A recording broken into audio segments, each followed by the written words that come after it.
Yes, petite vidéo les amis, je suis un peu mieux coiffé que ce matin, mais je suis dégoulinant puisque j'étais littéralement dehors sous 40 degrés. Voilà, j'étais à pied pour tout vous dire, mais pour assurer mes proches, vous inquiétez pas, je vais bien. J'ai une bouteille d'eau à côté de moi qui est vide, mais rassurez-vous, j'ai de l'eau chez moi.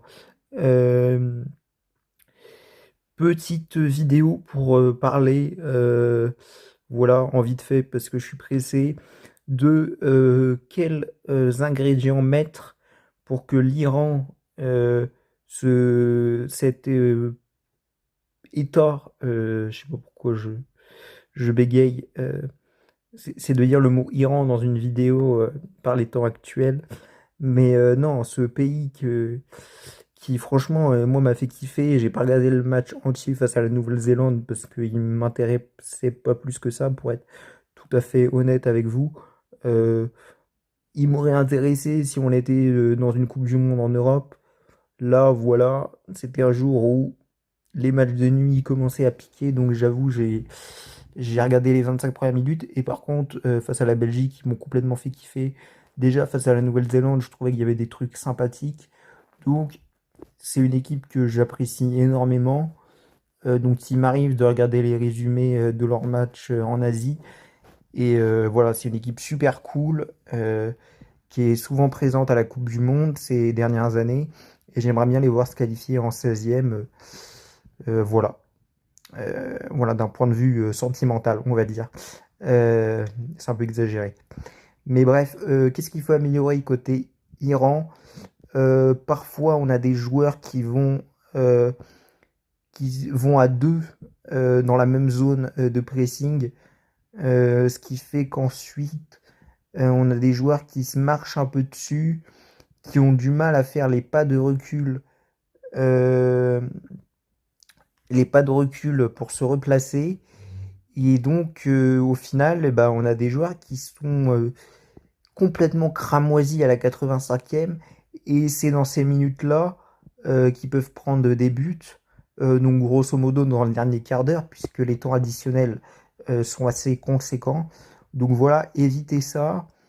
L'autre chose, c'est de tenter, à mon avis, plus de 1-2 aux abords de la surface et, euh, et je pense que l'Iran pourrait tenter une ou deux frappes de plus de loin pendant ces matchs. Vous allez peut-être me dire, ils l'ont fait face à la Nouvelle-Zélande, donc c'est pas un problème. Mais sur ce que j'ai vu face à la Belgique, j'ai vu, j'ai vu des joueurs qui auraient pu prendre. J'ai vu un joueur à un moment donné qui aurait pu prendre et qui n'a pas pris. L'Iran n'étant pas une équipe très offensive dans la pure logique des choses, euh, ils vont pas avoir beaucoup de possibilités. Donc je leur demande pas de frapper au but de manière lointaine deux, trois fois dans le match, mais une fois, ce serait assez sympathique.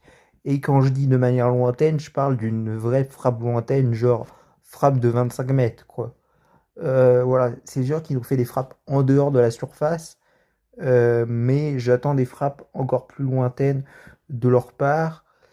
Et bah, éviter de trop stresser dans la surface de réparation aussi. C'est vrai que parfois ils sont tellement impatients de marquer, ce qu'on peut bien évidemment comprendre, puisque c'est pas une équipe qui est capable de beaucoup attaquer.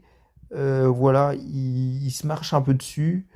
Et j'ai envie de leur dire, il faut qu'ils écoutent Thierry Henry et sa fameuse phrase de dans la surface, c'est toi qui as le ballon, donc c'est toi qui es maître, pas le défenseur. Donc ça sert à rien de se précipiter. Il y a juste à faire le geste simplement. Voilà, être voilà dans l'instant présent, dans l'efficacité. Et peut-être que voilà les deux énormes occasions qu'ils ont loupées contre la Belgique, qui n'étaient pas dues à un énorme arrêt de Courtois, parce que ils sont quand même tombés sur un gardien, Thibaut Courtois, qui leur a fait des misères. Et je crois que le gardien de la Nouvelle-Zélande avait fait quelques parades aussi qui leur avaient empêcher de prendre la victoire. Donc, je leur conseille aux Iraniens, voilà, d'écouter Thierry Henry. Et ouais, parce qu'il y a deux occasions où ils se marchent dessus, les pauvres. Et, euh, et donc, voilà, est-ce que j'ai d'autres conseils à leur donner? Non, je trouve que défensivement, c'est incroyable. Le gardien a l'air peut-être, mais attention avec ce genre de phrase qu'on peut balancer après un match, mais peut-être que leur gardien va faire un match tout pourri après, parce que c'est pas non plus un gardien de haut niveau, disons-le, même s'il a quelques références dans ses différentes compétitions asiatiques, mais il est peut-être dans la forme de sa vie. Euh, c'est peut-être l'équipe qui défend le mieux dans cette Coupe du Monde, l'Iran. J'ai pas peur de le dire. En tout cas, c'est la meilleure, c'est peut-être la meilleure équipe en défense de cette compétition parmi les équipes qui n'ont pas le ballon. Donc voilà, et ça l'est sans doute d'ailleurs la meilleure défense. Et en attaque, bah, ils font tout ce qui est en leur possibilité. Ils jouent très bien avec comment il s'appelle, le joueur de l'Olympiakos. Euh, Comment il s'appelle? Mehdi Taremi, voilà.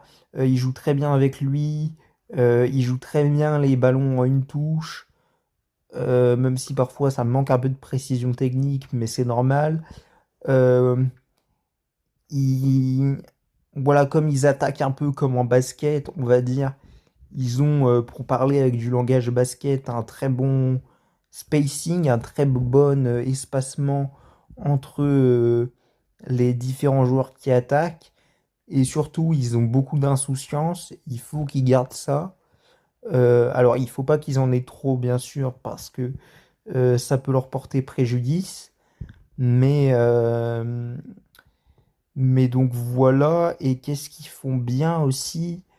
C'est des super contrôleurs de ballon. Ils ont des joueurs qui ont des conduites de balle totalement incroyables.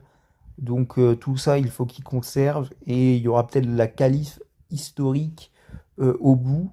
Et je les imagine peut-être même, les amis, ça ne m'étonnerait même pas, voilà, que, ils passent les 16e de finale. Ça m'étonnerait pas de les voir en 8e de finale.